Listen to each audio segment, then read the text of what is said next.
0 subscribers से आप एक गाने को हिट करते हो तो ये अपने आप में एक बहुत बड़ी चीज है। 10 लाख व्यूज के अंदर में हमारे को 40-50 हज़ार रुपए आते हैं। अभी कुछ दिनों पहले हमने एक प्रमोशन के लिए एक इन्फ्लुएंसर को अप्रोच किया था। उनका ही जवाब आया था कि मैं हरियाणवी इंडस्ट्री के प्रमोशन नहीं करती हूँ। 30,000 रुपये सैलरी अच्छी होती है, लेकिन एक रेसलर के लिए 30,000 में काम नहीं चलता। मोदी जी की कोई ऐसी बात ही नहीं जो मेरे को अच्छी नहीं लगती। कुछ नहीं, बहुत कुछ गलत हुआ है, इसलिए आवाज उठाई और आज पूरा देश उस बेटी के साथ में है।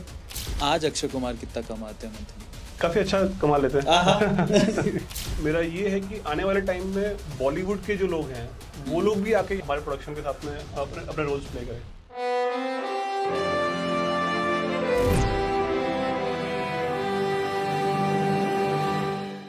द अरविंद अरोड़ा शो में आज के हमारे मेहमान बहुत ही खास हैं। इनका नाम है अक्षय कुमार। जी हाँ, वो बॉलीवुड वाले अक्षय कुमार नहीं है, लेकिन कौन है वो भी आप जान जाएंगे। और साथ ही हैं कुलबीर अहलावत।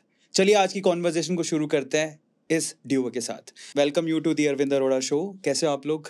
हम बढ़िया हैं, आप कैसे हो? मस्त, एकदम मजे। और मैं चाहता हूँ कि जितनी कॉन्वर्सेशन भाई भाई में अभी थोड़ी देर पहले हो रही थी, ऑन कैमरा भी हो, ताकि लोग भी आपको अच्छे से जान पाए। बिल्कुल, कॉन्वर्सेशन शुरू करें। बिल्कुल सर। लेकिन कॉन्वर्सेशन स्टार्ट करने से पहले मैं एक चेतावनी दे देना चाहता हूँ। देखिए, कई बार जनरली लोग इल्जाम लगा देते हैं क्वेश्चन पूछने वाले पर कि क्वेश्चन बड़ा कंट्रोवर्शियल था। Let me tell you, question कभी भी कंट्रोवर्शियल नहीं होता है, आंसर कंट्रोवर्शियल होता है। बिल्कुल, स्पेसिफिकली आंसर उस क्वेश्चन को कंट्रोवर्शियल बना देता है।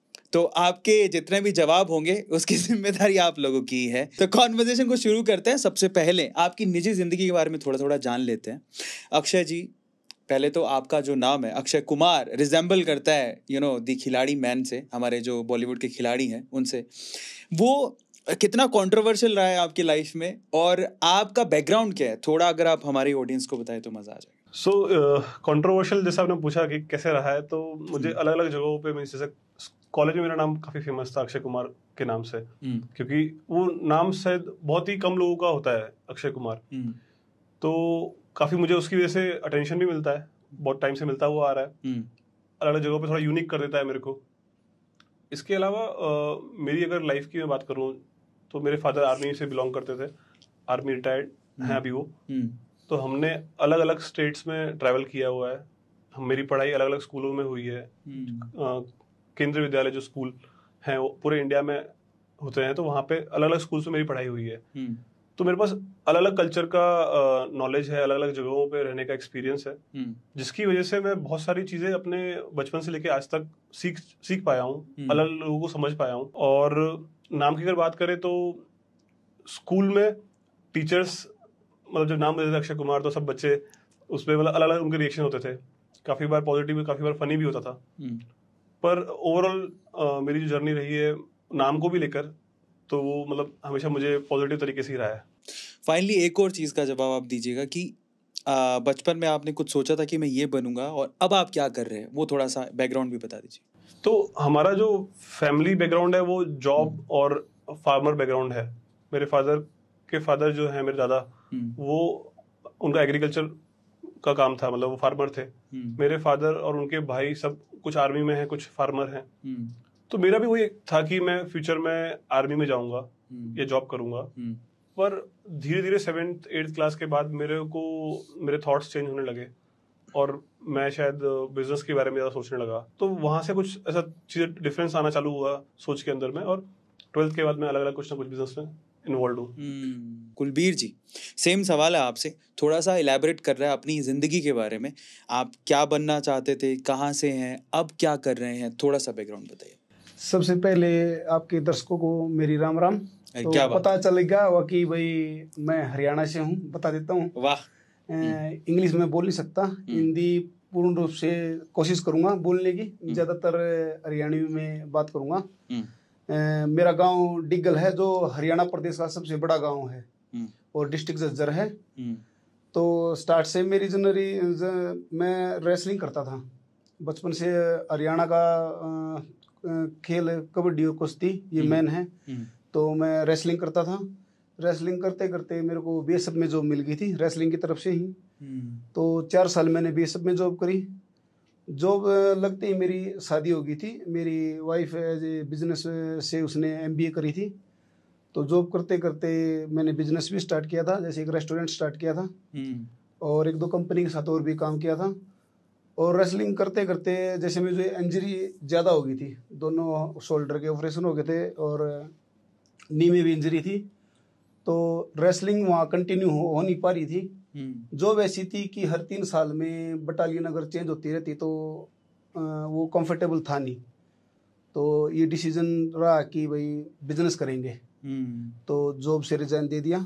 कि आपने कहा कि आपने आपके पेरेंट्स का ट्रांसफ़र होते रहता था, आप अलग अलग सिटीज़ में अलग अलग स्कूल्स में पढ़े, ऐसी प्रॉब्लम बहुत सारे बच्चों के साथ होती है। कितना पढ़ाई सफ़र करता है और आपको लगता एट द एंड आपके लिए स्टडी इंपॉर्टेंट थी? आपको लगता था कि यार पढ़ाई से कुछ होना है, या फिर ठीक है यार अपनी ज़िंदगी अपन बहुत कुछ उखाड़ लेंगे बिना पढ़ाई? पढ़ाई सफ़र होती है ऐसा मैं मान नहीं सकता, बिकॉज क्या है कि अगर पढ़ना है तो इंसान कहीं पे भी पढ़ सकता है, पर एक कल्चर जब चेंज होता है ना, जब वहाँ से जगह लोकेशन चेंज होती है तो आपके बहुत सारे फ्रेंड्स आपसे अलग हो जाते हैं, और वो वहाँ पे शिफ्ट होने के बाद कुछ समय तक आपके अंदर वो चीज़ें रहती हैं, और वो शायद आप उस समय पे तो आप कोई फ़ोन भी इतना था नहीं, तो आप उनसे एकदम अलग हो जाते हो कम्प्लीटली। तो वो थोड़ा थोड़ा मन में कहीं अपने बेस्ट फ्रेंड को खोने का वो सब थोड़ा दुख होता था, बट कहीं ना कहीं फिर कुछ टाइम बाद वहाँ पे भी नए फ्रेंड्स बन जाते थे और वहाँ से चीज़ें कंटिन्यू हो जाती थी। पर पढ़ाई पे ऐसा कोई असर नहीं आया, पर हाँ मैंने मेरी पढ़ाई पे डिफरेंसेस देखे हैं। कहीं पे मेरा ट्रांसफर, मतलब पापा का ट्रांसफर हुआ तो उधर पे मेरा पढ़ाई में रिजल्ट्स अच्छे आते थे, कहीं पे थोड़ा लो होता था। वो शिफ्ट हुए हैं अलग अलग जगहों पे। वो क्यों होता है? क्योंकि आपको कैसा वातावरण मिल रहा है वहाँ पे कैसे आपको क्लासमेट्स मिल रहे हैं वहाँ पे, तो उससे भी थोड़ा इन्फ्लुएंस होती हैं चीज़ें। तो ये चीज़ मैंने ऑब्जर्व करी है मेरे मार्क्स पे भी और मेरी सोच पे भी। जैसे ही जब मैं लास्ट टाइम जो मेरा स्कूल चेंज हुआ था वो 9th क्लास में हुआ था अहमदाबाद में, तब से मेरा बिजनेस के प्रति थोड़ा सा चेंज आने लग गया था। वो कैसा है वो मुझे आइडिया नहीं है। नहीं, वहाँ का पानी ऐसा है सर। गुजरात में मैं रहा हूँ, सूरत में रहा हूँ 4 साल, तो वहाँ के लोग जनरली पढ़ाई वढ़ाई पे ध्यान नहीं देते, उनका एक ही है धंधा करना है अपने को। तो अगर आप अहमदाबाद पहुँचे तो तभी आपके दिमाग में बीज उपजा है, वो गुजरात की वजह से ही है। पर इसका इन्फ्लुएंस कितना था, थोड़ा आप और बताओ इसके बारे में। स्टार्टिंग में ऐसा मुझे कोई ऑब्जर्वेशन में नहीं था कि ऐसा मेरे को चेंज आ रहा है। हाँ। पर मतलब पता है ना, जब हम सोचते हैं अकेले बैठ के चीज़ों को ऑब्जर्व करते हैं, घर वाले बोल रहे होते हैं कि इसकी पढ़ाई कर लो, या फिर स्कूल में अलग पढ़ाइयों के बारे में बात हो रही होती थी, तो मैं इमेजिन करता था कि मेरा ये बिजनेस होगा, मैं ये करूंगा, मैं एम्प्लॉय रखूंगा, इसमें इतना बेनिफिट हो जाएगा, इतना होगा। वो कैसे हो रहा था मुझे आइडिया नहीं है। ट्यूशन फीस पे करते थे तो फिर ट्यूशन में कितने बच्चे हैं, कितना प्रॉफिट है, क्या है, वो सब भी दिमाग चलता था। मतलब हर तरीके से दिमाग काम करने लगा था। और फिर जैसे कहीं पे किराए पे हम घर पे रह रहे हैं, तो वहां पर भी कि भाई इसने तो इतने घर बना के रखे हुए हैं, तो इसमें कितना, इसका रूम का इतना रेंट आता है, तो इसका इतना होता होगा। तो ऐसे सब दिमाग इस डायरेक्शन में काम करता था।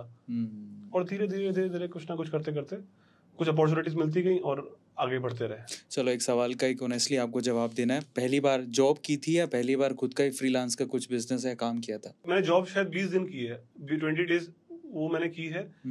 उससे ज्यादा मैंने जॉब नहीं की, और विदाउट सैलरी ले मैंने वो जॉब छोड़ दी थी। उसमें सैलरी कितनी ऑफर हुई थी आपको? 16,000 रुपए। आज अक्षय कुमार कितना कमाते हैं मंथली? लमसम बता दो। आज मतलब काफी अच्छा कमा लेते हैं। काफी अच्छा कमा लेते हैं। लमसम बता दो। कोई नहीं आने वाला इनकम टैक्स वाला, चिंता मत करो। काफी अच्छा कमा लेते हैं। हाँ। वो जब हम लोग पर्सनली बैठेंगे बात करेंगे तब। अच्छा, तो एक और चीज देखो, एक लमसम फिगर क्या इतने से इतना, एक ऑन एन एवरेज बता सकते हो? No issues. मैं नहीं बता पाऊंगा। क्योंकि इतना बड़ा कैसे इस बैंक में अकाउंट तो नहीं है। अच्छा ठीक है, इतना कभी सोचा था जितना अभी अर्न कर रहे हो, फ्रैंकली स्पीकिंग इतना कभी सोचा मैं इतना पैसा कभी कमा लूंगा? शुरुआत में तो जब चीजें नहीं सोची थी, पर जैसे ही मतलब कि 11th-12th हम क्रॉस कर रहे थे, तब मेरे को मतलब बड़े बड़े चीजें मेरे को इमेजिन हो गई थी कि मैं तो इवन मेरा प्राइवेट आइलैंड होगा, ये होगा, मैं ये सब चीजों पे पहुंच गया था। मतलब उस समय पे पहुंच गया था मैं, मेरे पास रास्ता नहीं था एक भी कि मैं ऐसे कैसे पहुंचूंगा, पर ये सोच तब से है। क्रेजी। और मेरे घर पे प्रॉपर इंटरनेट शायद 11th या 12th में आया था, तब से चीजें और ज्यादा हो गई थी। जब इंटरनेट का एक्सेस मिला मेरे को। क्या बात है कुलबीर जी, आपने बोला कि आपने रेसलिंग को अपना करियर बनाया था। आपको इससे जुड़ा एक सवाल पूछता हूँ। फिर आपने कहा कि आपको गवर्नमेंट की तरफ से जॉब ऑफर हो गया था, तो वैसे जनरली घरों में बोला जाता है कि खेलोगे कूदोगे तो हो जाओगे खराब, पढ़ोगे लिखोगे तो बनोगे नवाब। लेकिन आपने, मैं जानना चाहता हूँ पहले तो जो नौकरी मिली उसमें आपका सिर्फ रेसलिंग का ही पार्ट था या पढ़ाई के भी कुछ मार्कशीट वहाँ पे काउंट हुई थी? नहीं, उसमें सिर्फ रेसलिंग का ही पार्ट था। Okay. और जो डॉक्यूमेंट्री होती है भाई, बीएसएफ में था मैं। हाँ, उसमें सिर्फ 10th के बेस पे हो गया था। वो योग्यता थी, तो उसी हाँ। पे हो गया था मेरा। और बाकी मैंने नेशनल में पार्टिसिपेट किया है। हाँ, मेडल तो नहीं है मैं बोल दूँ, हाँ, नेशनल में खेल लिया हूँ कई बार, और हाँ। उसी के बेस पे मैंने जॉब मिली थी। ठीक है। वो जॉब में आपको मंथली कितना पैसा मिलता था? स्टार्ट में जैसे 18-19 हज़ार रुपये सैलरी थी, फिर बढ़ती बढ़ती 30 हज़ार तक थी। तो 30,000 महीना बहुत अच्छा होता है एक रेसलर के लिए। आराम से गांव में 30,000 रुपये, इट्स लाइक लोगों को लगता नहीं है जनरली, पर ऐसे शहरों में 30,000 कुछ नहीं होगा मे बी, पर गांव में काफ़ी अच्छा है ये। ऑलमोस्ट इक्वल टू 1.5 लाख रुपए मान लो आप, क्योंकि गांव में खर्चे कम होते हैं। देखो 30 हज़ार रुपये सैलरी अच्छी होती है, लेकिन एक रेसलर के लिए 30 हज़ार में काम नहीं चलता, क्योंकि उसकी डाइट वगैरह आम आदमी से थोड़ी अलग होती है। हाँ, और जैसे मैं तो अपनी फैमिली के साथ में रहता था, हाँ, आउट लिविंग थी मेरी, मैं बाहर रहता था फैमिली के साथ में, हाँ, तो उसमें काम नहीं चल रहा था।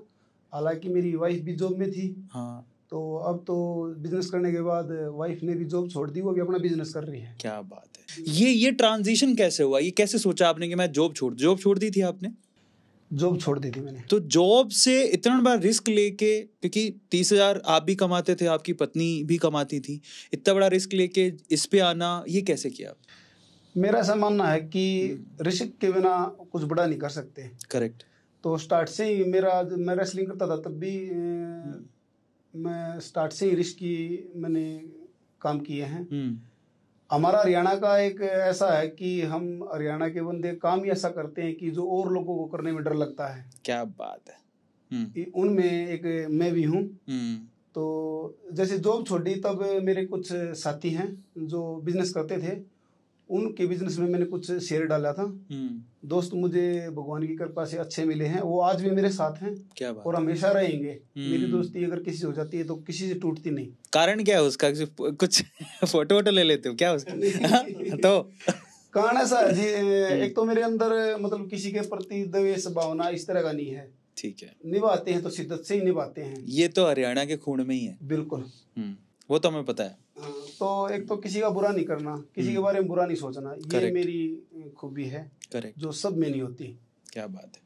तो किसी का बुरा नहीं करना और बुरा नहीं सोचना, तो दोस्ती अपने आप ही निभ जाती है। बहुत बढ़िया। आप दोनों में एक कॉमन फैक्टर है, मतलब एक कॉमन फैक्टर है, आप दोनों को एंटरटेनमेंट, मतलब तीनों में ही मान लो, मैं भी उसमें आता हूँ, मुझे एंटरटेनमेट बड़ा पसंद है, इस वजह से मैं यूट्यूब पे हूँ। पर आप दोनों का जब मैं पढ़ रहा था, जितना सुना मैंने, आप एक यूट्यूब चैनल को ओन करते हैं।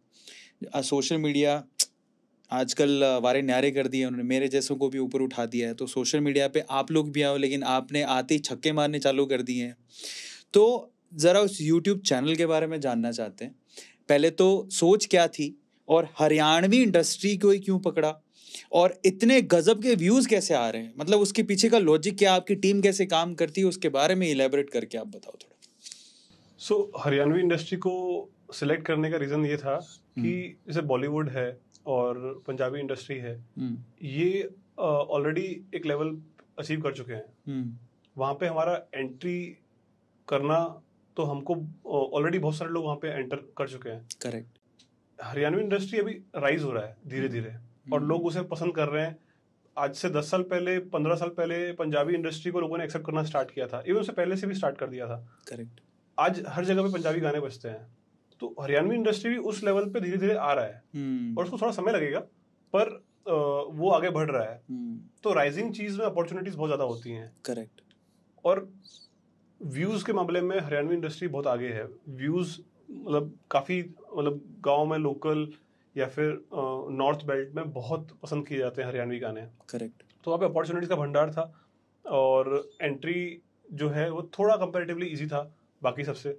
तो बहुत सारे पॉइंट्स को हमने देखा उस चीज में, और हमने जो वहाँ पे मिसिंग चीजें उस पे ध्यान दिया, क्वालिटी पे ध्यान दिया, और कुछ चीजें वहाँ पे जो और अच्छी की सकती थी उन पे ध्यान दिया, और हमने फिर उसमें एंटर किया। फिर भी थोड़ा जानना चाहते हैं। पहले तो आपसे पूछना चाहता हूँ मैं, आपको जैसे आप पैसा लगाते हो कि हाँ ठीक है ये बिजनेस करना है, हरियाणवी इंडस्ट्री का समझ थी आपको, ये यूट्यूब की समझ थी, किस चीज़ की थी? या फिर ऐसा था कि ठीक है मैं तो पैसा लगा रहा हूँ दोस्त के इस प्रोजेक्ट पे और मेरे को मक्खन खाना है? क्या सीन था आपका? देखिए जैसे अक्षर भाई साहब तो हैं ही, हमारा एक तीसरा और फ्रेंड है, हाँ बताया मुझे, सोमवीर हाँ नाम उसका। हाँ तो हम तीनों बड़े ही मतलब अच्छे, ऐसे भी तरह हमारी दोस्ती आखिरी सांसों तक चलेगी। क्या बात है। तो इसमें क्या है, जैसे अक्षर भाई साहब का भी और जो मेरे मित्र हैं, हम तीनों ने ये डिसाइड किया कि भाई हरियाणा इंडस्ट्री में अगर बिजनेस किया जाए तो कैसा रहेगा। तो हमारे तीनों की सोच एक थी, तो हमने इसमें एंटर करने की सोची, क्योंकि हरियाणा इंडस्ट्री एक ऐसी इंडस्ट्री है जो ऊपर जाने लग रही है। अभी MC स्क्वायर भी आपके हरियाणा से ही है और काफी बढ़िया रैप में नाम कमाया उन्होंने हासिल। जो पंजाबी इंडस्ट्री है वो तो पूरा फुल ग्रो कर चुकी है। करेक्ट। अब अगर बारी है तो हरियाणा इंडस्ट्री की है, क्योंकि हरियाणा इंडस्ट्री एक ऐसी इंडस्ट्री है जो 30 साल पहले भी एक मूवी आई थी चंद्रावल, जिसने पूरे देश में नाम कमाया था। तो कहीं ना कहीं बीच में इंडस्ट्री पिछड़ने का कारण तो मुझे नहीं पता क्या था, लेकिन अगर वो इंडस्ट्री स्टार्ट से ही ग्रो करती तो शायद हरियाणा इंडस्ट्री ऐसे स्थान पे भी हो सकती थी जैसे बॉलीवुड की एक इंडस्ट्री है। तो हरियाणा का भी नाम हो सकता था, लेकिन कहीं ना कहीं वो पिछड़ी, किस वजह से पिछड़ी मेरे को तो पता नहीं। लेकिन अब दौर आएगा हरियाणा का। आप ये भी कर सकते थे कि आपने एक गाना प्रोड्यूस किया, फिर आप उसको किसी टीवी पे चलाते, लोकल चैनल पे चलाते, और आप पैसा भी कमा सकते थे। आपने पैसा प्रोडक्शन में लगाया भी और आपने फ्री प्लेटफॉर्म पे डाल दिया, उसका लॉजिक क्या था? अभी कैसा है कि वहाँ पे कुछ इश्यूज हम देखते हैं, जैसे प्रोड्यूसर जो होते हैं वो पैसा लगाते हैं, बोलते हैं रोल भी हम करेंगे, मतलब ऐसे छोटे छोटे इश्यूज हैं वहाँ पे। तो वो सब चीज़ों को देखना, चैनल उनके होते हैं, अच्छे व्यूज आते हैं उस पर, पर उनकी कंडीशंस भी अलग अलग होती हैं। मतलब वो उनका वो माइंडसेट हमको समझ में नहीं आता है। क्या होता है कि जो ग्रोथ मिलनी चाहिए ना, उसके अंदर आपको बहुत सारे पैरामीटर्स को देखना पड़ेगा, बहुत सारी चीज़ों को छोड़ना पड़ेगा, पर कोई कॉम्प्रोमाइज करने को रेडी नहीं है। इसलिए इंडस्ट्री को जो फास्ट पेस चाहिए ना, वो नहीं मिल पा रही है। हमारे चैनल पे 0 सब्सक्राइबर्स थे जब मैंने पहला गाना डाला, और वो आज सुपर हिट गाना है हरियाणा के अंदर में, पार्टी पार्टी जीन्स। तो हमने कुछ ऐसे मतलब कि 0 सब्सक्राइबर से आप एक गाने को हिट करते हो, तो ये अपने आप में एक बहुत बड़ी चीज़ है। ये बड़ी बात है। मैं भी यही सोच रहा था, क्योंकि इतने सारे चैनल दिन में खुलते हैं, आपने अचानक से एक चैनल खोला, उस पर वो फटी फटी जीन्स वाला गाना डाला, कितने व्यूज हैं उसके ऊपर अभी? उस पर 32 मिलियन। 32 मिलियन व्यूज किसको बोलते हैं भाई? कितने महीने में? 40 डेज में। 40 डेज में 32 मिलियन व्यूज। एक गाना मैं देख रहा था आपका, उसमें 71 मिलियन व्यूज हैं। यस। तो इतना क्रेजी मिलियन व्यूज में व्यूज कैसे, मतलब रिकॉग्नाइज कैसे किया कि, और हरियाणा में इतने चल कैसे गया? आपने कभी पीछे जाके पता किया कि अचानक से अपन इतने हिट कैसे हो गए, जबकि सब्सक्राइबर उस पर 60-70 हज़ार ही हैं अभी तक? तो अब देखिए 40 दिन के अंदर में हमें 60-70 हज़ार सब्सक्राइबर मिल गए, ये भी एक बहुत अपने आप में बड़ी बात है। हाँ बड़ी बात है। और हम जो सिलेक्शन कर रहे हैं, जो सॉन्ग सिलेक्शन कर रहे हैं, जो आर्टिस्ट सिलेक्शन कर रहे हैं, उसको बहुत ध्यान से मतलब बहुत ध्यान से चूज कर रहे हैं। और सबसे बड़ी जो चीज़ है ना, कलाकार को जो पैसा मिलना चाहिए उस पर बहुत ध्यान रख रहे हैं हम लोग। क्योंकि क्या है कि हम ऐसा मानते हैं कि हरियाणा इंडस्ट्री में जो आज जो पे स्केल है ना, वो कंपैरेटिवली काफ़ी कम है जो उनका टैलेंट है उसके अकॉर्डिंगली। तो हमने उस चीज़ को भी राइज किया, और मेरा ऐसा मानना है कि हम इसको आने वाले कुछ समय के अंदर में वहाँ पे जो चीज़ आज मतलब कि जिस भी रेट पे बन रही है, उसको 3 to 4 टाइम्स और होना चाहिए। वहाँ जैसे आप मुंबई के कलाकारों को देखते हो, पंजाब के कलाकारों को देखते हो, महंगी महंगी गाड़ियों में घूमते हैं, सब चीज़ें हैं। करेक्ट। वो सेम क्वालिटी, सेम उससे अच्छे व्यूज हरियाणवी इंडस्ट्री के पास में है। पर जो पे स्केल है ना, जो क्योंकि क्वालिटी तभी आएगी, पे स्केल बढ़ेगा। अब यहाँ से मेरे दिमाग में एक और सवाल आ रहा है। आपने कहा कि उनको पैसा नहीं मिलता है उतना जितना वो डिजर्व करते हैं, और आप पैसा देना चाहते हो, लेकिन आप तो उसको मोनेटाइज कर ही नहीं रहे ना, आप यूट्यूब पे डाल रहे हो। और मुझे नहीं लगता कि आपके आवर्स कंप्लीट हो गए होंगे, लेकिन यूट्यूब पे इतनी कमाइयाँ नहीं होती है जितने आप पे कर दोगे। प्रोडक्शन में काफ़ी पैसा लगता है, और यूट्यूब इतना पैसा तो आपको नहीं देने वाला। आई डोंट नो मंथली आप कितना कमाते हो, पर जितना मैं आप 2014 से हूँ, मैंने देखा है जितनी यूट्यूब से कमाई होती है उसमें आपका प्रोडक्शन कॉस्ट निकल जाए, वही बड़ी बात है। तो आप मैच कैसे करोगे? आपको फीस भी देनी है जो कलाकार हैं, आपको प्रोडक्शन भी करना है, फिर आपको उसका पब्लिसिटी भी करना है ताकि जनता तक पहुँचे, अब ये कोर्स के बाद आप कमाओगे कैसे, मोनेटाइजेशन का प्लान क्या है, वो सवाल है। तो व्यूज के मामले में हरियाणवी इंडस्ट्री में आपको एक दो बार बता चुका हूँ कि बहुत ज्यादा है आते हैं। तो हमने जो कैलकुलेशन निकाले हैं हाँ। उस हिसाब से अगर गाना हिट होता है हाँ। तो जो हमारा खर्चा हो रहा है उस हिसाब से हमारा फंड निकल जाता है। यूट्यूब से निकल जाता है या स्पॉन्सर आते हैं? यूट्यूब से निकल जाता है, स्पॉन्सर्स भी होते हैं, बहुत मल्टीपल एंगल से हमने अपनी स्ट्रेटेजी बनाई है कि हम कैसे उसमें से निकालेंगे। वही हमें जाननी है, आप बताइए। आप जैसे यूट्यूब हो गया, ठीक है, तो यूट्यूब से मान लो आप 100 रुपये खर्च हुए, अभी कैलकुलेशन करते हैं, बड़ा इंपॉर्टेंट है ये लोग फैक्टर क्या ना, अगर आप ऊपर से छोड़ दोगे तो मज़ा नहीं आएगा। क्योंकि अगर कोई 32 मिलियन या अभी आपका जो एक गाना रिलीज हुआ अभी 18 घंटे में ही शायद उस पर 1 मिलियन व्यूज आ गए हैं, तो पहला जानते हैं कि अगर 100 रुपये लगे आपके गाने पे तो यूट्यूब से कितने रिकवर हो जाते हैं?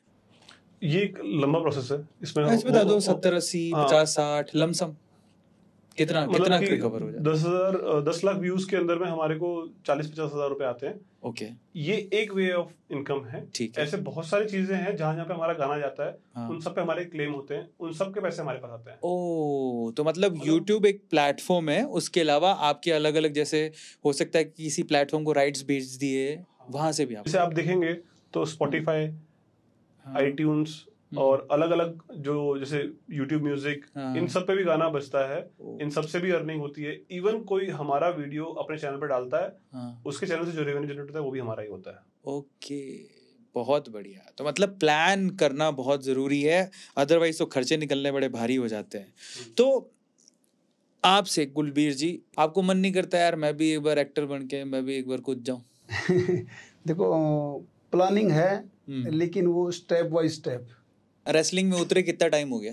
रेसलिंग तो जैसे 10वीं या 11वीं क्लास से कर रहे थे। हाँ, नहीं अब अखाड़े में उतरे कितना टाइम हो गया? अभी तो आप बिजनेसमैन बन गए। अभी तो काफी टाइम हो गया। काफी टाइम हो गया। पर जब लास्ट टाइम अखाड़े में उतरते थे, कभी सांस भर जाती तो कौन सा गाने, अपने आप को जोश देते तो कौन सा गाना गाते थे? सांस फूलने के बाद कहाँ गाना याद आता है। तो मान लो मैच बीच में फंसा हुआ है अचानक से, और सामने पेरेंट्स भी खड़े हैं, माता पिता खड़े हैं और अपने दोस्त खड़े हैं, और आप सोचते हो बेइज्जती हो जाएगी, तो अब अपने को जोश दिला रहे हो, तो उस टाइम पे क्या याद करते हो? ऐसा क्या याद करते हो? जोश आता है, हट तेरी माँ का, वो बता मुझे, वो मोमेंट जानना है। उस टाइम पे क्या आपके दिमाग में ऐसा आता है कि जोश आ जाए और पटक दें उसको? देखिए, मतलब जो सामने वाला खिलाड़ी होता है ना, उसको हम इतना कमजोर नहीं समझते। एक वेट कैटेगरी होती है। हाँ। तो दोनों समान ही होते हैं उसमें। कौन ये रेसलिंग एक मिट्टी की दीवार होती है, वो किस साइड लुढ़क जाए किसी को नहीं पता होता, लेकिन लड़ना होता है आखिरी सांस तक। जिसने आखिरी सांस तक लड़ाई लड़ी वो जीत जाता है। नहीं तो मैं आखिरी सांस जब आपकी भर रही है तो मोटिवेशन कैसे आता है आपको? मोटिवेशन तो यही होता है कि भाई लास्ट तक जीतना है, कुछ भी हो जाए जीतना है। घी पिया है, घी का कर्ज उतारना है, मतलब बात बिल्कुल। आपसे बात करके एकदम टोन भी आती है एकदम रेसलर वाली, और आप हो भी रेसलर। अभी देश में कंट्रोवर्सी चल रही है, जंतर मंतर पे सारे रेसलर्स इकट्ठे हुए हैं एक प्रॉब्लम की वजह से। ये एक जड़ है जो कि सड़ गई है और आप लोग उसके खिलाफ आवाज़ उठा रहे हो।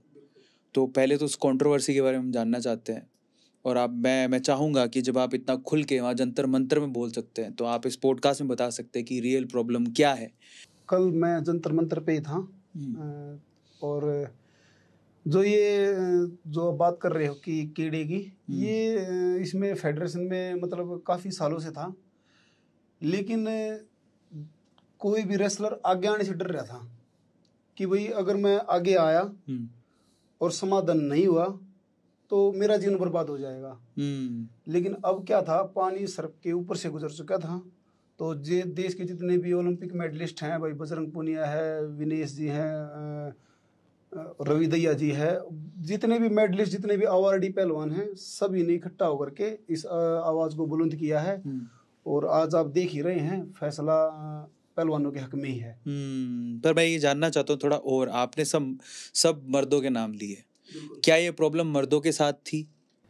नहीं, मैं लेडीज पहलवानों के भी साथ में थी ये। जैसे विनेश जो है वर्ल्ड की पहलवान है, वो उसको देश की हर बच्चा, हर मतलब जन जानता है उसको। वो भी कल जंतर मंतर पे उसकी आंख से आंसू निकले हैं। तो ऐसे ही कोई लड़की मतलब रोड पे बैठ के नहीं रोएगी।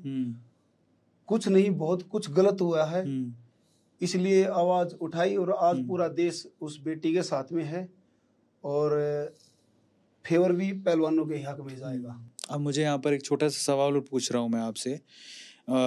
आपने बहुत सारे रेसलर्स के नाम लिए और आपने ये कहा कि काफ़ी समय से ये प्रॉब्लम थी, लेकिन एक आग उठने के लिए चिंगारी की ज़रूरत होती है। मैं आपसे जानना चाहता हूँ वो मोमेंट कौन सा था जब ये बात हद से ज़्यादा पार हो गए और सारे रेसलर अपने जो है महान रेसलर इकट्ठे होकर जंतर मंतर पे बैठ गए? कुछ दिन पहले टूर्नामेंट था, एक तो जैसे जूनियर सब जूनियर का लड़का था। हाँ। वो वीडियो काफी वायरल हुई थी। जो हमारे फेडरेशन के अध्यक्ष हैं ब्रजभूषण जी, उसने उस लड़के को थप्पड़ मार दिए थे, तो वो वीडियो भी वायरल हुई थी काफी। और एक वीडियो कुछ दिन पहले वायरल हुई थी, उसमें अध्यक्ष जी ने पूरे हरियाणा के पहलवानों को ही गाली दे दी थी। मतलब गाली ऐसी थी कि मैं ऑन कैमरा नहीं बता सकता, क्योंकि वो बड़ी गंदे उससे बोले थे। तो पूरे पहलवानों में गुस्सा था, रोष था। और जब बात उठ करके ये आई कि महिलाओं का शोषण भी हो रहा था, ये पहली रिपोर्ट किसने दी कि हमारे साथ ये हो रहा है? ये देखो ऑन कैमरा तो मैं किसी महिला का नाम नहीं लूंगा। और जो विनेश जी ने कल बताया कि भाई अगर मामला कोर्ट तक गया तो वहां पर वो लड़की आएंगी, और प्रधानमंत्री के सामने भी बताने को तैयार है, विद प्रूफ है। शोषण था 100%, इसमें कोई झूठ नहीं है। फेडरेशन में काफी धांधलेबाजी और गंदगी थी, क्योंकि फेडरेशन के जो अध्यक्ष हैं ये अपनी दादागिरी चला रहे थे।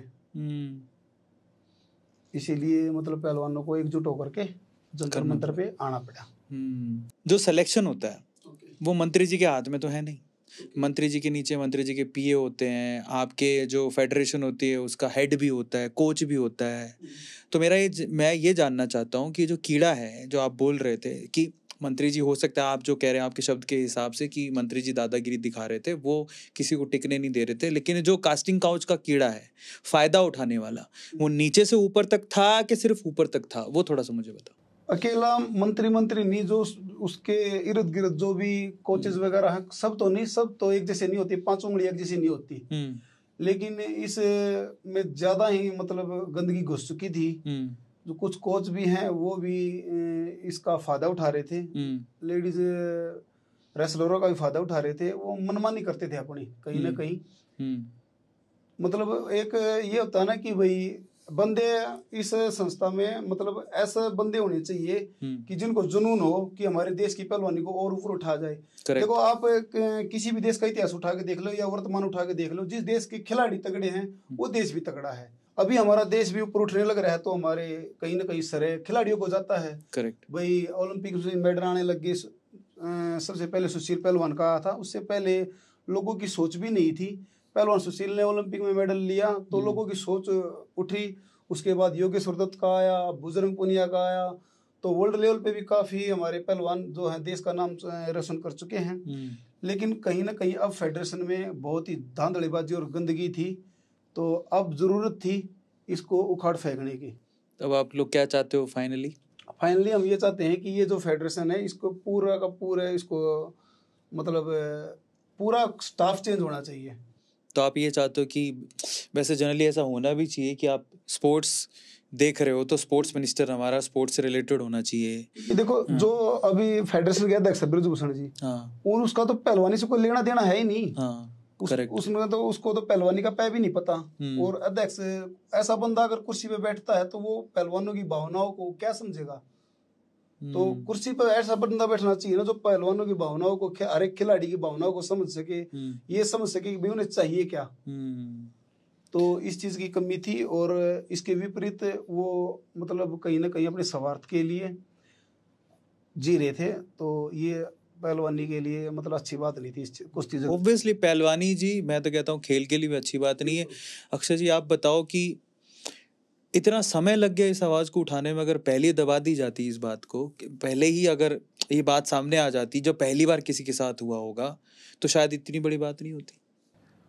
पर उसमें क्या होता है कि अकेले सिस्टम से लड़ना भी बहुत मुश्किल होता है। हाँ, ये तो। और क्या होता है कि जब कोई भी पहलवान या फिर कोई भी स्पोर्ट्स पर्सन स्टार्ट करता है तो उसका लेवल बहुत नीचे, मतलब बहुत वो शुरुआती दौर होता है उसका, और तभी से ज्यादातर चीजें दिक्कतें होती हैं। तब वो चीजों को किससे शेयर करे, कहाँ तक वो बात को पहुंचाए, और अगर वो चीजें मतलब प्रॉपरली नहीं हैंडल हो पाई तो उनका पूरा करियर भी खत्म हो जाता है। करेक्ट। तो वहां पे आवाज उठाना बहुत मुश्किल होता है। ये इस जगह मतलब स्पोर्ट्स की नहीं, हर जगह का इशू है।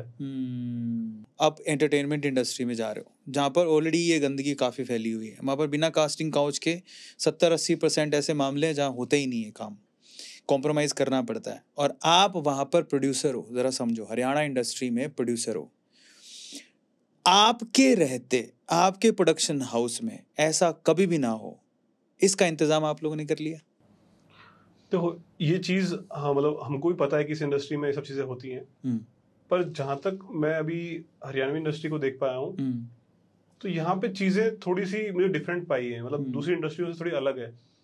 और मुझे ऐसा लगता है कि यहाँ पे ये सब इश्यूज आना थोड़ा सा मतलब मैं सब जल्दी कमेंट नहीं कर पाऊंगा, मतलब इतना जल्दी कमेंट नहीं कर पाऊंगा, पर हम लोग पर्सनली बहुत सारे एथिक्स को ध्यान में रखते हुए हमारा सिस्टम बनाएंगे, बिकॉज सिस्टम स्ट्रांग होगा। अगर सिस्टम स्ट्रांग है तो आप हर चीज को कंट्रोल कर सकते हो। देखो आप फिनिश करना बहुत मुश्किल है, पर आप उसे कंट्रोल कर सकते हो। तो हम लोग उस पर ध्यान रखेंगे कि उसको कैसे कंट्रोल किया जाए, सिस्टम को कैसे कंट्रोल किया जाए। और वही क्वालिटी सिस्टम के अंदर में आता है तो ऐसे बहुत सारे प्रॉब्लम्स को सॉल्व किया जा सकता है। अगर जैसे कोई भी फेडरेशन है या फिर कोई भी कंपनी है, उसका सिस्टम स्ट्रांग है तो चीजें मतलब बहुत हद तक कंट्रोल की जा सकती है। कुलबीर जी, जितने भी आप लोग जंतर मंत्र में बैठे हो, आप वो मंत्री के खिलाफ आपके पास शिकायत है और आप उसको हटाना चाहते हो, फिर आप किसको बनाना चाहते हो? कुछ सोचा आपने? देखो एक्चुअली मैं एक बात और बताना चाहूँगा। ये जो समस्या थी, जो ये अध्यक्ष थे, इसके बारे में कुश्ती जगत में पूरे को पता था, लेकिन मैंने कई पहलवानों से भी बात करी, लेकिन सबके मन में यही डर था कि भाई अगर साथ किसी ने नहीं दिया तो क्या होगा। सही बात है, क्योंकि 6 बार के सांसद हैं, पावरमैन आदमी है, अगर किसी ने साथ नहीं दिया तो उसका तो करियर तबाह हो जाएगा ना। करेक्ट है। और अब लेकिन बात इतनी ऊपर तक जा चुकी थी तो पहलवानों ने इकट्ठा होकर के योजनाबद्ध तरीके से प्लान बना करके इसको एग्जीक्यूट कर दिया।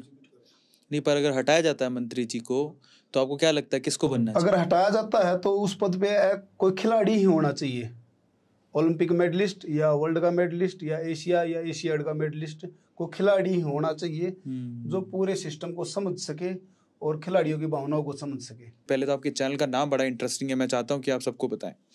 हमारे चैनल का नाम है दक्ष म्यूजिक, और दक्ष म्यूजिक के पीछे मतलब कि कुछ इनिशियल्स नाम के कुछ इनिशियल से बनाया गया नाम है। डी फॉर हम लोग दोस्त को रिप्रेजेंट कर सकते हैं, हम सब दोस्तों को रिप्रेजेंट कर सकते हैं, हमारे सभी दोस्त। बहुत बढ़िया। फिर ए से अक्षय एंड के से कुलबीर एंड एस से सोमवीर, जो आप पार्टनर आप तीनों। बहुत बढ़िया, दक्ष म्यूजिक। और मैंने सुना भी था, गाने भी काफ़ी अच्छे हैं। अब एक और सवाल, ऐसा कोई विजन देखा आपने कि यार ये गाना मैं चाहता हूँ एक दिन अपने चैनल पे ज़रूर आए, ऐसा गाना?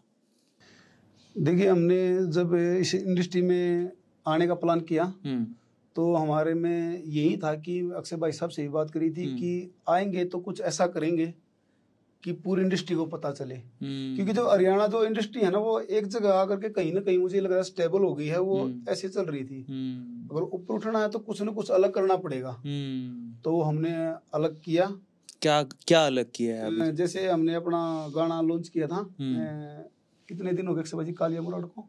कालिया मुराद करके एक हमारा गाना है जिसने हरियाणवी इंडस्ट्री का रिकॉर्ड बनाया है। फर्स्ट डे मतलब कि वो 12.5 मिलियन पे ओपन हुआ है, तो ये फर्स्ट डे का रिकॉर्ड है और हर दिन वो रिकॉर्ड बना रहा है। वही गाना 71 मिलियन पे देखा। वो बहुत जल्द शायद 100 मिलियन भी हो जाएगा, तो वो भी एक अपने रिकॉर्ड टाइम में 100 मिलियन होगा।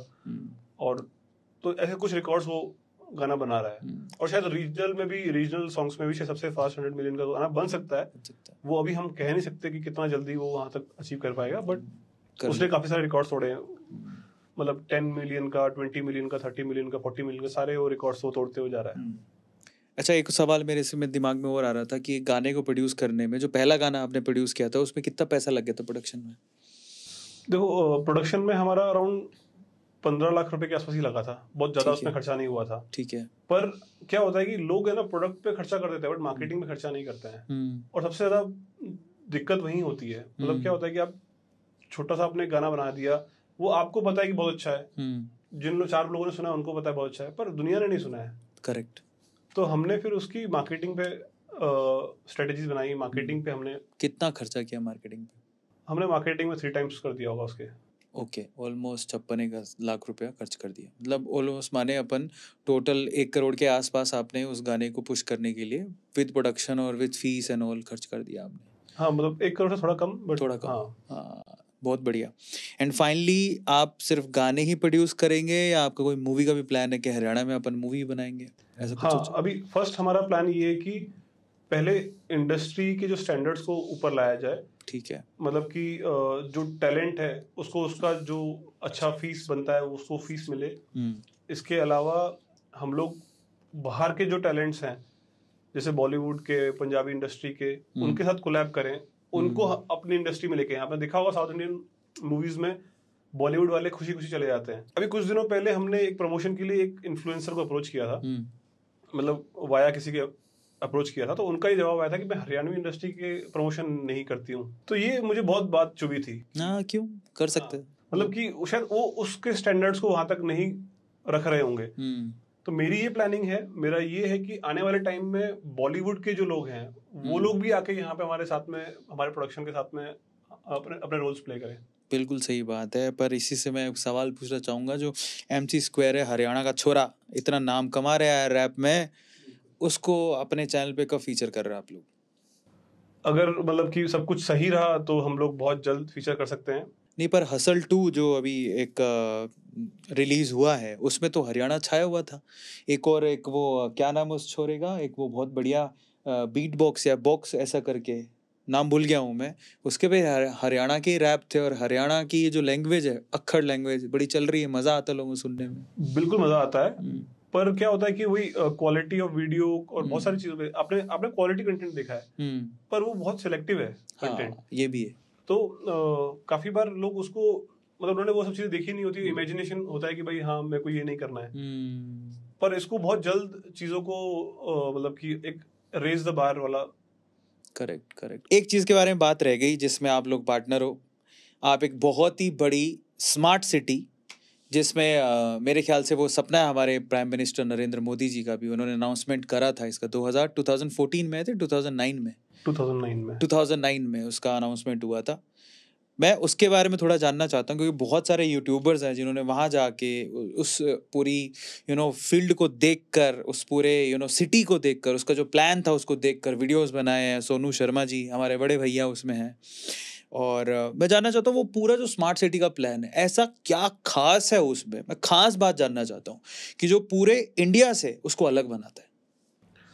उसकी जो प्लानिंग है वो बहुत बड़ी है। अगर मैं उस सिटी के साइज की मैं बात करूं, तो वो अहमदाबाद से 2 गुना साइज है, मुंबई से भी बड़ा साइज है। मुंबई इमेजिन कर सकते हो, उसका जो स्क्वायर किलोमीटर निकाला जाए तो 720 के आसपास मुंबई का साइज है, और जो धुलेरा है उसका 920 स्क्वायर किलोमीटर है, मतलब ऑलमोस्ट 15 to 20% बड़ा मुंबई से। तो अपने आप में एक बहुत बड़ी चीज बन रही है वहां पे। प्लस मोदी जी का ड्रीम प्रोजेक्ट है। इसके अलावा हमारी सेंट्रल गवर्नमेंट, स्टेट गवर्नमेंट दोनों ही उसमें इन्वॉल्व हैं।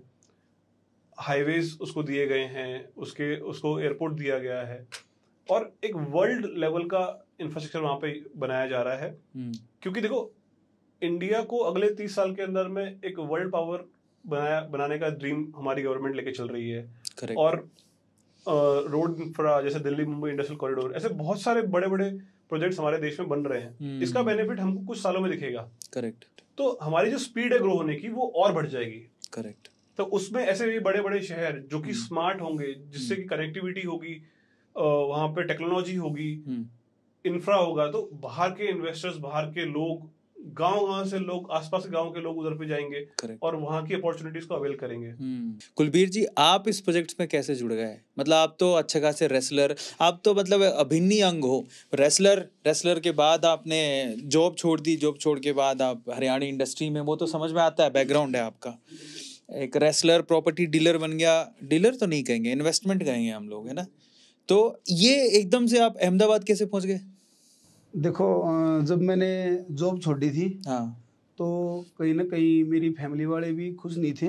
अच्छा, वो तो सही बात है। क्योंकि मैं बहुत ही निम्न परिवार से हूँ, तो जॉब पहले तो मिलना ही बहुत मुश्किल होता है। करेक्ट। फिर उसको छोड़ने की बात आती है तो फिर और भी बात, मतलब रिश्तेदारी भी साथ में नहीं थे तब तो। आज बहुत खुश हैं सब। तो जब जॉब छोड़ी तो मेरा खुद का डिसीजन था। ढुलेरा का डिसीजन ऐसा था कि हम सब यार दोस्त बैठे थे, तो किसी ने बताया कि भाई ढुलेरा शहर बन रहा है और ये मोदी जी का ड्रीम प्रोजेक्ट है। तो मैंने देखी थी, वीडियो देखी थी यूट्यूब पे। तो उसमें जैसे फ़ोन मिला था तो शायद पता नहीं अक्सर भाई साहब ने उठाया था या किसी ने उठाया था। इस टाइम बैठे थे, जैसे नाइट में बैठे थे हम 8-9 बजे। तो तभी मैंने डिसीजन लिया, तभी मैंने बात करके और नेक्स्ट डे ही मैंने अपनी टिकट करा करके मैंने डिसीजन लिया था भाई शहर में इन्वेस्ट जरूर करूँगा मैं। तो अच्छा लग था मेरा। एयरपोर्ट पे अक्षय भाई साहब भी मिले थे। उसमें कैसा होता है कि जनरली हमारी टीम से बात हुआ था और जनरली कोई टीम का बंदा ही पिकअप करने जाता है। और मेरा घर है जस्ट एयरपोर्ट के पास है, जस्ट नजदीक में, मतलब विद इन 5 मिनट आप एयरपोर्ट पहुंच सकते हो। और उस दिन कुछ ऐसा इशू हुआ था कि हमारा जो एक सिस्टम है, क्योंकि उन्होंने रात को ही फोन किया था, रात को 10-11 बजे फोन किया है, तो चीजें अरेंज करना बहुत मुश्किल था। और उनकी फ्लाइट सुबह, इन्होंने डिसीजन लिया कि मैं सुबह ही आ रहा हूँ, मतलब ये क्विक डिसीजन था। रात को 10 बजे बात हुई, तभी टिकट बुक करके स्क्रीनशॉट भेज दिया, सुबह 8 बजे एयरपोर्ट पे। तो हमको भी चीजें अरेंज करनी थी फटाफट से। तो मैं उस टाइम पे पहली बार किसी क्लाइंट को पिक करने गया और वहां से हमारी दोस्ती हुई। और फिर आज तो फिर हम लोग बहुत सारे, अब हमारे सभी बिजनेस में हम लोग साथ हैं। क्या बात है। अब हर एक बिजनेस में हम लोग साथ पार्टनर है। एक बात आपसे पूछनी है, जब आप बात बोल रहे थे तो बोले कि मोदी जी का ड्रीम प्रोजेक्ट है, तो पॉलिटिक्स की वजह से आप बात करते नहीं हो, मोदी जी को कितना मानते हो? मैं ऐसा मानता हूँ अगर इस देश को कोई ऊपर ले जा सकता है तो मोदी जी हैं।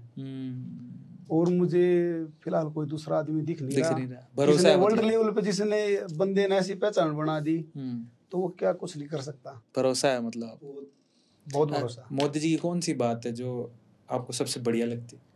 मोदी जी की कोई ऐसी बात ही नहीं जो मेरे को अच्छी नहीं लगती। क्या बात है, मतलब मैं मतलब उनको लाइक करता हूँ। अपनी पत्नी से ज्यादा प्यार तो नहीं हो गया मोदी जी से? देखो पतली जो है वो अलग, मतलब वो तो जीवन बरसात रहे नहीं है। जो मोदी जी हैं वो उनका अलग क्षेत्र है। मैं कहीं ना कहीं देश को अगर ऊपर उठाने में किसी का योगदान है तो मोदी जी को मानता हूँ। नहीं, बिल्कुल सही बात है। अच्छा, आपका भी मैं जानना चाहता हूँ मोदी जी के बारे में। मैं भी यही मानता हूँ कि उनका जो ग्रोथ माइंडसेट है, उन्होंने जो चीजें करके दिखाई है पास्ट में। देखो अल्टीमेटली हम लोग रिजल्ट पे बात करते हैं और रिजल्ट्स वो बहुत सालों से देते आ रहे हैं। और जब तक वो रिजल्ट्स देते आ रहे हैं तब तक वो मतलब सबके फेवरेट हैं।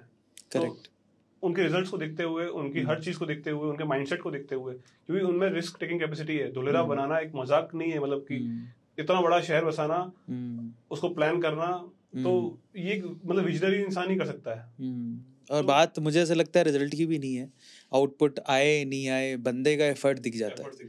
मेन बात ये है ना कि आप, और रिजल्ट ओरिएंटेड हमें बनना भी नहीं है। एफर्ट बहुत बड़ी बात है कि अगर कोई अपना जी जान लगा रहा है, ईमानदारी से लगा रहा है, वो दिखता भी है। इवन एफर्ट भी आपको डबल दोनों साइड से चाहिए होगा। हाँ। अगर वो एफर्ट लगा रहे हैं तो एज ए सिटीजन हमको भी एफर्ट्स डालने पड़ेंगे। उनकी कोई स्कीम्स आ रही हैं तो उसमें हमको, जैसे उन्होंने स्वच्छ भारत अभियान चालू किया था, तो उसमें सामने से हमारे एफर्ट भी लगेंगे। करेक्ट। वो उन्होंने तो बोल दिया कि हमें स्वच्छ भारत करना है, उन्होंने अलग अलग स्कीम्स ला दी, अलग अलग पॉलिसीज ला दी, पर एज ए सिटीजन हमको भी उसमें कंट्रीब्यूट करना पड़ेगा, तब जाके वो चीज सक्सेसफुल हो पाएगी। करेक्ट। सबसे पहले कुलबीर जी, इनसे क्या एक्सपेक्टेशंस हैं? अक्षय भाई साहब का और मेरा मिलना, मतलब मैं कोई ऐसा नहीं मानता, इत्तेफाक है। जो मेरी सोच थी और जो अक्षय भाई साहब की सोच थी, ये शायद ऊपर वाले ने लिख रखा था ऐसे मिलना। और क्योंकि अब हमारी प्लानिंग बहुत कुछ बड़ा करने की है, जैसे अपने प्रधानमंत्री का विजन है बहुत ऊंचे ले जाना देश को, उसी विजन में हम भी, हमारा विजन है कि हरियाणा इंडस्ट्री को हम इतना ऊपर ले जाएंगे। अक्षय की तरफ चलते हैं। अक्षय, इस यारी दोस्ती से, जो जय वीरू की यारी दोस्ती बनी है, आपकी क्या उम्मीद है? वही जैसे कुलबीर भाई ने बताया कि हम लोग मतलब जब मिले तो जो माइंडसेट है वो कहीं ना कहीं मैच कर रहा था, फ्रीक्वेंसी कहीं ना कहीं मैच कर रही थी। चीजें मतलब जब दोनों साइड से चीजें मैच करती हैं तभी उसमें कुछ आगे चीजें बढ़ती हैं। और उनके भी प्लान्स थे कि मतलब कि बिजनेस में उन्हें कुछ उनके एम्बिशंस थे, उन्हें आगे बढ़ना है। उनका जो बैकग्राउंड है तो वो भी फर्स्ट जनरेशन बिजनेस में है, मैं भी उसी बैकग्राउंड से बिलोंग करता हूँ कहीं ना कहीं, और मेरे को भी एक्सपेंशन में विश्वास है और उसमें आगे बढ़ना चाहता हूँ। जब चीज़ें फ्रिक्वेंसी मिल रही है तो जब एक और एक 11 हो सकते हैं तो क्यों ना मतलब कि उसको और उस बॉन्ड को स्ट्रॉन्ग किया जाए। जहाँ पे मैं शायद अकेला कंट्रीब्यूट करके कहीं तक जा सकता था, शायद आज वो multiply by 11, multiply by 100, multiply 1000 की स्पीड से आगे जा रही है। डेफिनेटली होगा ही। और देखो जहाँ तक मैं समझा हूँ, मतलब हमें तो राजस्थान से हो, देखो तो वो गुजरात और वो पंजाब हरियाणा के बीच में पड़ता है, तो हम तो क्या दोनों तरफ के लोगों को अच्छी तरह से समझें। तो जनरली क्या होता है, हरियाणा के पंजाब के लोग होते दिलदार, ऐसे भैया कोई बस एक बार रिश्ता बना लिया तो भैया ऐसा है, तेरी प्रॉब्लम मेरी प्रॉब्लम, ठीक है, ये हमने देखा है। लेकिन इस तरह गुजरात की तरफ आए तो गुजरात को मस्ती है एक ही, धंधा, धंधे के आगे कुछ नहीं, नो रिश्ता। तो उसमें आप लोगों की निभ रही है, भगवान करे निभती रहे, ठीक है। लेकिन ये जो सोच में आप दोनों ने यारी दोस्ती बनाई है, आपको लगता है कि यार ये सोच कहीं टकरानी नहीं चाहिए? इसमें क्या कॉम्बिनेशन है, जैसे मैं यूपी से बिलोंग करता हूँ पर वो पार्ट हरियाणा के क्लोज है, मतलब वो अच्छा, हाँ तो साफ है। ठीक है। तो क्या बात है। मैं शायद वो एक मतलब दोनों माइंडसेट लेके चलता हूँ, मतलब वो मेरे अंदर में सब दोस्ती भाईचारा वाला भी सब चीजें हैं, और गुजरात में मैं काफी समय मैंने रहा हूँ तो वहाँ की क्वालिटीज भी हैं। करेक्ट। तो वो क्वालिटीज को मैं फुलफिल कर पा रहा हूँ इस जोड़ी के अंदर में। जैसे आपके बारे में सुना कि आप अपने गांव में कन्यादान के लिए एक राशि देते, वो क्या है, वो कैसे सोच बनाई आपने, वो क्या है, जरा प्लीज बताइए। तो जब जैसे जैसे बिजनेस में ग्रो होने लग रही थी तो कहीं ना कहीं मेरे अंदर दयालुता बहुत ज्यादा है। ट्रैफिक जैसे कई देशों में घूमे हूँ, किसी देश में मैंने भिखारी नहीं देखा। अपने देश में सबसे बड़ी समस्या ये है कि ट्रैफिक पे इतने ज़्यादा भिखारी हैं। कहीं ना कहीं मेरी एक सोच ये भी है, देखो कर पाऊंगा या नहीं कर पाऊंगा वो तो पता नहीं, लेकिन कोशिश ज़रूर करूंगा कि इनको भी एक ऐसा सिस्टम में लेके आए कि रेड लाइट पे भिखारी ना दिखाई दे। और रही बात वो आपने जो बात बताई कन्यादान वाली, वो था मेरा फैसला नहीं था, कहीं ना कहीं ऊपर वाले की ही उससे मेरे दिमाग दिल में आया था कि मैं अपने गांव के लिए क्या कर सकता हूँ। क्योंकि देश के लिए करूँगा तो सबसे पहले मुझे अपने गांव के से स्टार्ट करना पड़ेगा। गांव के लिए क्या कर सकता हूँ, तो मेरे माइंड में आया कि क्यों ना मैं अपनी जो गांव की बहन बेटियां हैं, देखो एक बाप जैसे लड़का होता है तो उसकी खुशी में पूरा परिवार खुशी मनाता, लेकिन मुझे नहीं लगता हमारे देश में एक समस्या है, लड़की होने पे कोई खुशी नहीं मनाता। करेक्ट। और इस धरती पे है ना जो महिला है, ये जो इसी को मैं मातृ शक्ति है, इसको मैं सबसे ज़्यादा बड़ी शक्ति मानता हूँ। अगर मातृ शक्ति नहीं तो कुछ भी नहीं धरती पे। तो मैंने फैसला लिया कि भाई जो गांव की गरीब बेटियां हैं जो सक्षम नहीं हैं, तो क्यों ना उनको एक पिता के लिए बहुत ही मुश्किल होता है बेटी को जाना, भाई उसको बोलते हैं कि भाई बेटी तो पराया धन होती है। तो जैसे मैंने स्कीम स्टार्ट करी ना, तो एक कन्यादान वाली कि एक माँ ने मेरे को बोला कि भाई बेटा जो 51,000 रुपये आप दे रहे हो ना, इसमें एक बेटी पराई हो जाती है, और माँ बाप का भी फर्ज बनता है कि भाई बेटी तो पराया धन होती है, उसको भेजना ही भेजना पड़ता है। तो इसमें क्या, जैसे स्टार्ट में मेरा थॉट आया था, अब तो पूरे गांव के जो मेरे साथी हैं वो इस मुहिम में शामिल हैं, उन्हीं के सहयोग से मैं ये कर पा रहा हूँ।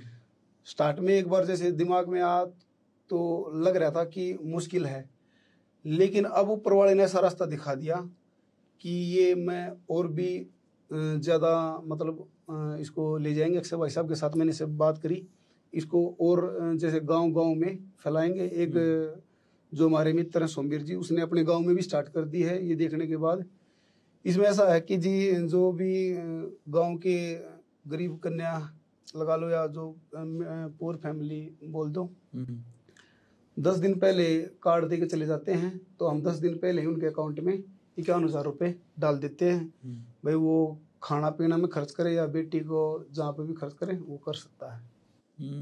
तो उसके लिए, और क्योंकि आप बड़ा अच्छा काम कर रहे हो, बिल्कुल सही बात है, लेकिन आप इसका जजमेंट कैसे करते हो कि उसको वाकई पैसों की ज़रूरत है? मुझे नहीं लगता कोई सक्षम परिवार इस तरह की सहायता मांगने आएगा। जो भी परिवार आते हैं वो बहुत ही मतलब इसी तरीके से आते हैं कि भाई उनको सहायता की जरूरत ही है। सक्षम परिवार कोई ऐसे 51,000 रुपए के लिए नहीं आएगा, वही आएगा जिसको जरूरत है। क्या बात है। फाइनली अक्षय, तो ऐसा आप एक्स्ट्राऑर्डिनरी क्या कर रहे हो जिससे आपको लगता है कि हाँ यार, अगर मैं कमा रहा हूँ तो उसका 1-2%, 5%, 10% मैं इस अच्छे काम में भी लगा रहा हूँ? सो मैं काफ़ी जगहों पे डोनेशन देता हूँ, अलग अलग संस्थाओं में डोनेशन देता हूँ, और मैं बाली इंडोनेशिया के एक आश्रम से जुड़ा हुआ हूँ जहाँ पे वहाँ के गांव के बच्चों को प्रॉपर एजुकेशन देना, जिनको अपॉर्चुनिटीज़ नहीं मिल पा रही है उनको बेस्ट अपॉर्चुनिटी देना, और उनको उस फील्ड के अंदर पूरे वर्ल्ड में कहीं ना कहीं उनको सेटल करना। तो इस तरीके की हम लोग मतलब मुहिम से जुड़े हुए हैं।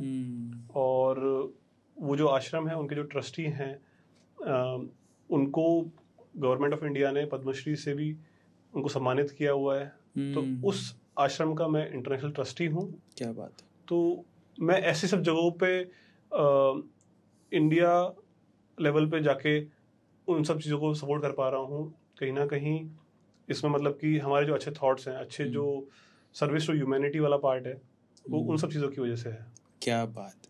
तो चलिए अब अगले सेगमेंट की तरफ चलते हैं जिसका नाम है येस और no. You are watching on the Arvind Arora show. पहला सवाल शुरू करते हैं अक्षय से। अक्षय, क्या आप शादीशुदा हैं? हाँ।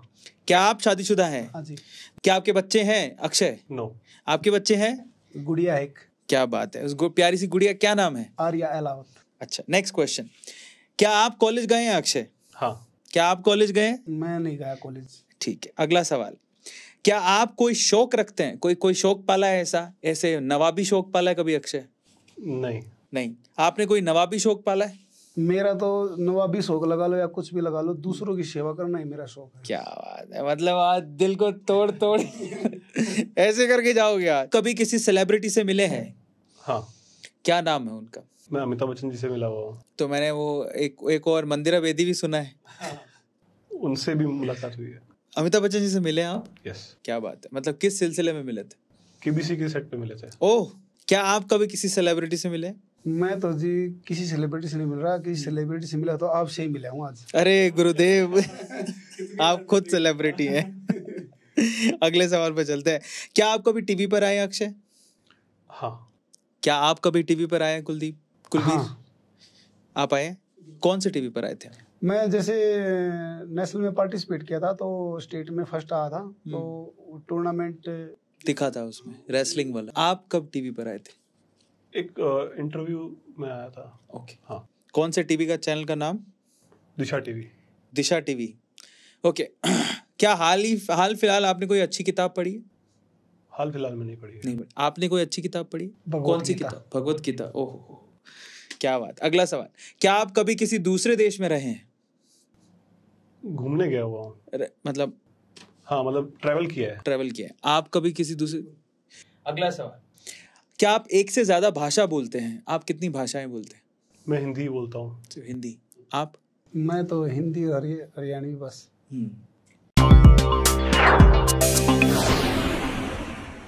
अब मैं आपको कुछ पिक्चर्स दिखाऊंगा और वो पिक्चर्स आपके सोशल मीडिया से हमने लिए हैं। आपको बस ये बताना है कि ये पिक्चर का कॉन्टेक्स्ट क्या था।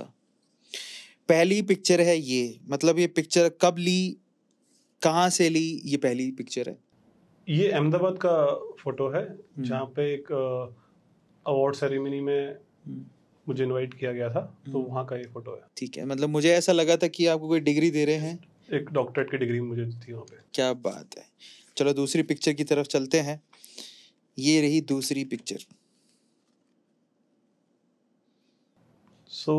मैं लखनऊ में सीम आवास में योगी जी को मिला था और वहाँ पे हमने डिस्कशन किया था इंडोनेशिया का जो हमारा आश्रम है बाली में, उसका और इंडिया का जो बॉन्डिंग है। वहाँ पे भी जो हमारी संस्कृति वाले पार्ट्स हैं, जैसे कि रामायण वहाँ पे होती है, ये सब चीज़ें होती हैं, तो उसका कल्चर, उत्तर प्रदेश में जो राम मंदिर बन रहा है उसका कल्चर कैसे हम लोग इसको और स्ट्रॉन्ग बॉन्ड बना सकें, तो उस बारे में हमने डिस्कशन किया था। क्या बात है, बड़े ही शरीफ लग रहे हो इस पे। अगली पिक्चर देखते हैं। अगली पिक्चर और भी बड़ी है, ये लीजिए। हाँ जी, ये दिल्ली में राजनाथ जी के ऑफिस में वहाँ पे हमारी मुलाकात हुई थी और कुछ जो रिसेंट डेवलपमेंट्स जो हुए हैं धोलेरा में या उसके रिगार्डिंग बात हुआ था, चर्चा हुआ था। ओके, अब हम आखिरी पिक्चर की तरफ चलते हैं। ये लीजिए आखिरी पिक्चर।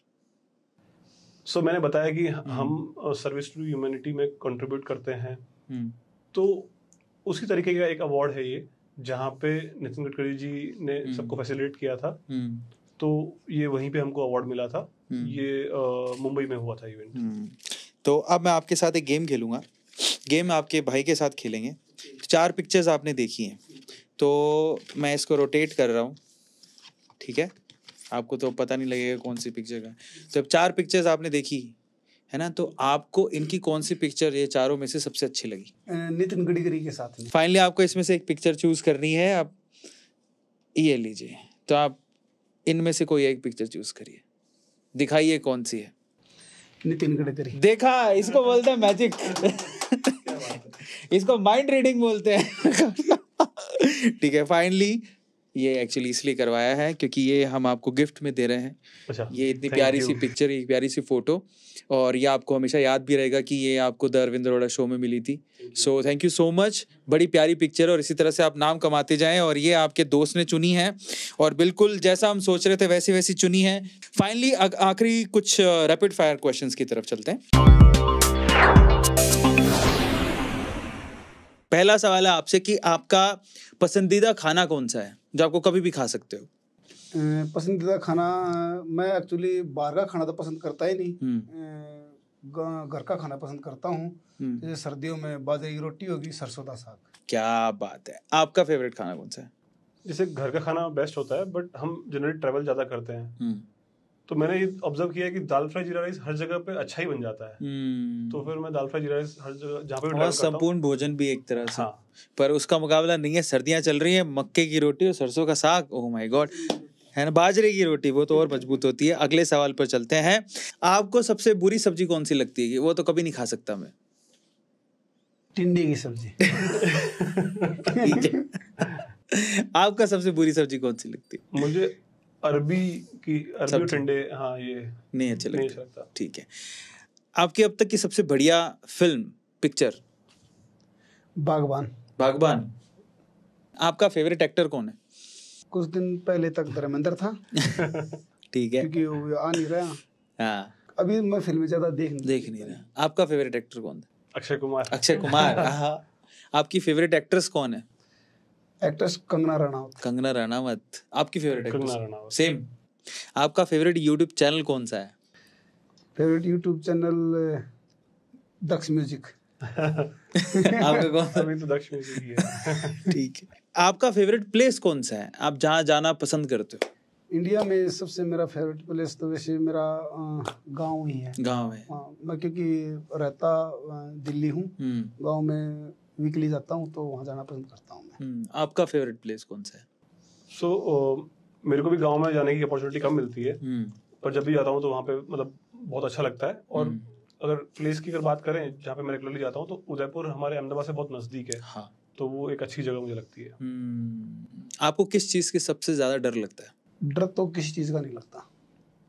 आपको किस चीज से सबसे ज्यादा डर लगता है? मुझे डर किसी चीज का नहीं लगता, मतलब मुझे ऐसा कुछ फियर नहीं है। फेसबुक अच्छा लगता है कि इंस्टाग्राम के यूट्यूब? यूट्यूब। आपको यूट्यूब। क्या आपने कभी अपने किसी दोस्त को धोखा दिया है? कभी नहीं। क्या आपने कभी अपने दोस्त को धोखा दिया है? नहीं। क्या आपने एग्जाम में चीट किया है? बिल्कुल, चीट करके ही पास हुआ मुझे। क्या आपने एग्जाम में चीट किया है? अच्छा, आप सबसे पहले किसी लड़की में क्या चीज नोटिस करते हो? सादगी। आप सबसे पहले किसी लड़की में क्या चीज नोटिस करते हो? मतलब किस तरीके से कम्युनिकेशन हो रहा है वो नोटिस करते हैं पहले तो। ठीक है। आपकी कोई एक्स है? नो। आपकी कोई एक्स है? यस। क्या आप अपनी एक्स को आज भी स्टॉक करते हो सोशल मीडिया पे? नहीं करते हो। ठीक है। अगर आपने 1 करोड़ की लॉटरी जीती तो क्या करोगे उस 1 करोड़ का? मैंने बताया मैं तो दूसरों के लिए जीता दान कर हूँ, देंगे। दान कर दूंगा, दूसरों भलाई के लिए जाएगा। ऑन द स्पॉट दान कर देंगे। हाँ। अगर इन्होंने 1 करोड़ की लॉटरी जीती और बोला कि अक्षय क्या करना है इस 1 करोड़ का, तो आप क्या बोलोगे इसको? दान ही कर देंगे, क्योंकि क्या है कि ऑलरेडी दान कर रहे हैं। इंडिया में आपका फेवरेट रेसलर आज के टाइम पे कौन है? बजरंग पूनिया, रवि दहिया। चलो अब रेसलिंग छोड़ते हैं, इंडिया में आपका फेवरेट स्पोर्ट्स पर्सन कौन है? यही दोनों है, ठीक है। आपका इंडिया में फेवरेट स्पोर्ट्स पर्सन कौन है? तो उसमें मेरे को रोहित शर्मा बहुत पसंद है। पर अगर देखा जाए जो स्ट्रगल क्या बोलते हैं दूसरे फील्ड में हो रहा है स्पोर्ट्स में, वो भी धीरे धीरे देश का नाम रोशन कर रहे हैं और आगे बढ़ रहे हैं, तो उसमें मेरा फेवरेट रवि दहिया है। आपके घर में आपके सबसे करीबी कौन है? मेरी वाइफ। आपके घर में आपके सबसे करीबी कौन है? मेरी वाइफ और मेरी बहन। क्या आप कभी कोई ब्लाइंड डेट पर गए हो? नहीं जी। क्या आप कभी कोई ब्लाइंड डेट पर गए हो? हाँ। क्या आपकी कोई सीक्रेट रिलेशनशिप है? नो। क्या आपकी कोई सीक्रेट रिलेशनशिप है? नो। क्या आप कभी किसी सेलिब्रिटी को, क्या आपने कभी किसी सेलिब्रिटी को अपना क्रश माना है? क्रश मतलब बड़ी पसंद है मुझे। नहीं जी, कभी कंगना रनौत से मिलने की इच्छा है? इच्छा है। आपकी कभी आपका कोई क्रश रहा है? हाँ, जैसे कैटरीना कैफ और कंगना रनावत। जब मैं मतलब कि अराउंड 10th 12th क्लास में होऊंगा शायद, तब से ये लोग मतलब पर्दे पे आ रहे हैं, तो तब काफी था वैसा क्रश वाला फीलिंग था। आपकी लाइफ का आपका सबसे फेवरेट मोमेंट कि उस दिन आपके ना खुशी के मारे आंसू निकल गए, वो कौन सा? जब मैंने ये कन्यादान वाली स्कीम स्टार्ट करी ना, हाँ, तो तब प्लान नहीं था कि इसको रन कैसे करेंगे। तब ऊपर वाले ने रन का प्लानिंग दिमाग में आइडिया लगा दिया, वो सबसे खुशी का पल था। आपके जिंदगी का सबसे खुशी का पल जिसमें आपकी आंखों से आंसू आ गए? शायद मेरा शादी के टाइम पे मेरी मम्मी ने मेरे को बोला था कि मतलब कि मैं चाहती हूँ कि तू शादी कर ले, तो मैंने तब हाँ बोला था। तो उनकी जो खुशी थी, जो उनका मतलब कि आंखों में शायद आंसू थे उस समय पे, तो वो मेरा सबसे फेवरेट मोमेंट है। ठीक है अक्षय, कुलबीर और सोमवीर में आपको ज्यादा मैच्योर कौन लगता है? कुलबीर। आपका फेवरेट कौन है दोनों में से? सोमवीर। कुलबीर 2 लोग हैं, ठीक है, एक अक्षय और एक सोमवीर। आपका फेवरेट कौन है इन दोनों में से? वैसे तो मेरे फेवरेट दोनों ही है ऐसे। मेरे को पता था ये आदमी पॉलिटिकली करेक्ट आंसर देगा, एक आदमी बोल। तो फिर तो डेफिनेटली मेरा दोस्त जो 10 साल से दोस्ती है मेरी सोमवीर के साथ में, मैं उसी को अगर चूज करूंगा। ठीक, मान लो आपने आइलैंड खरीद लिया आपने, और अब आप तीनों दोस्त वहीं पे हो, ठीक है, और फिर आपने एक नाव पकड़ी और नाव है एकदम समंदर के बीचों बीच, उसमें हो जाता छेद। अब कंडीशन ये है कि तीनों लोग उस पे बैठे हो और नाव डूबने वाली है, पर आपके पास इतनी अक्षय कुमार वाली पावर है कि आप किसी एक आदमी को बचा सकते हो, तो आप किसको बचाओगे इन दोनों में से? वो मेरा डिसीजन शायद उस समय स्पॉन्टेनियस होगा, मेरे को आइडिया भी नहीं है क्या होने वाला है उस समय पे, क्या कंडीशन रहेंगी। मैं बता दूंगा भाई जी, मुझे तो तैरना आता है। तो बताओ आप। तो मुझे भी तैरना आता है। हाँ। तो भाई को बचाएंगे हम दोनों। बहुत बढ़िया, मजा आ गया फाइनली। अगर अक्षय से सबसे पहले पूछें कि जो सामने यूथ देख रहा है यंग एज में, कौन सी एक ऐसी चीज है, 2 ऐसी चीजें उसको ध्यान रखनी चाहिए कि भैया इस चीज का ध्यान रखो तभी सक्सेसफुल होगे? सबसे बड़ी जो चीज है ना, उनके अंदर में लर्निंग पावर होना चाहिए और लिसनिंग पावर होना चाहिए। ये दोनों चीज हर चीज कर सकती है। जैसे मैं कोई भी चीज में करता हूँ, कोई भी नई इंडस्ट्री में जाता हूँ, तो पहले मैं लोगों से सीखता हूँ, लोगों से राय लेता हूँ। मतलब वो राय सही है नहीं गलत है वो बात की बात है, पहले मैं सुन लेता हूँ, फिर अपने घर पे जाके शॉर्ट उसमें से जो चीज़ चाहिए मेरे को वो चीज़ रखता हूँ और उसके बाद में काम करता हूँ। काफ़ी बार क्या होता है कि जो यंग एज पे जो एंटरप्रेन्योर्स आते हैं, सबसे कॉमन प्रॉब्लम ये है, ऑलमोस्ट सभी लोग, मैं खुद भी या फिर बहुत सारे लोग इसके अंदर में फॉल करते हैं कि जब वो आते हैं ना, तो एक मोटिवेशन में आते हैं, लैक ऑफ प्लानिंग, उनको लगता है मेरी प्लानिंग हो चुकी है, पर शायद वो प्लानिंग हुई नहीं है, वो तो शुरू भी नहीं हुई प्लानिंग, और आके मैं सही हूँ और जाके अपना डिसीजन ले लेते हैं, और 1-2 साल के अंदर में वो एक अपने ऊपर एक बहुत बड़ा बर्डन क्रिएट कर देते हैं, और फिर उससे निकल पाना और उसके स्ट्रगल्स चालू होते हैं। पर इसी चीज को वो आकर सबसे सीखे, जो आज हम करते हैं, पहले ये नहीं करते थे, इसलिए हम लोग फटाफट चीजों में आगे मतलब बढ़ रहे हैं, क्योंकि जो चीज पहले नहीं करते थे वो अब कर रहे हैं। करेक्ट। कुलबीर, आप अगर एक कोई सजेशन देना चाहो आज की युवा पीढ़ी को? बिल्कुल देना चाहूंगा। प्लीज आप बताएं। अगर सबसे पहले तो मेरी ये सोच है कि अगर कुछ बड़ा करना है तो जैसे हमारे बड़े बुजुर्ग बोलते हैं कि भाई पैर उतने ही पसारने चाहिए जितनी चादर हो, मैं इसको बिल्कुल नकारता हूँ। पैर अपना लक्ष्य इतना ऊंचा रखो और चादर को इतनी बड़ी करो कि पैर फुल पसरे, कोई प्रॉब्लम नहीं हो। एक चीज और कहना चाहूंगा कि जो भी काम करो लक्ष्य बड़ा रखो, प्लानिंग करो और उस पे काम करो। सबसे जरूरी चीज एक और बताना चाहूंगा कि कुछ भी काम करो नीयत साफ रखो। अगर नीयत साफ नहीं होगी तो ऊंचाइयों पे चढ़ के भी नीचे गिर जाओगे।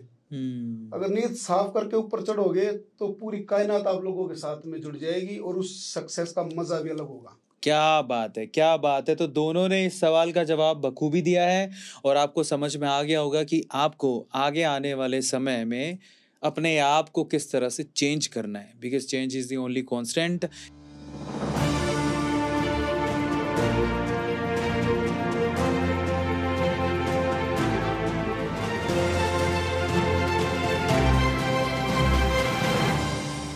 इसी तरह से सीखते रहो, मुस्कुराते रहो, आगे बढ़ते रहो, नए एम बनाओ, अपने आप को छोटा मत समझो, क्योंकि कोई भी कुछ भी अचीव कर सकता है। ये सिर्फ आपके दिमाग का भ्रम है जो आपको रोकता है।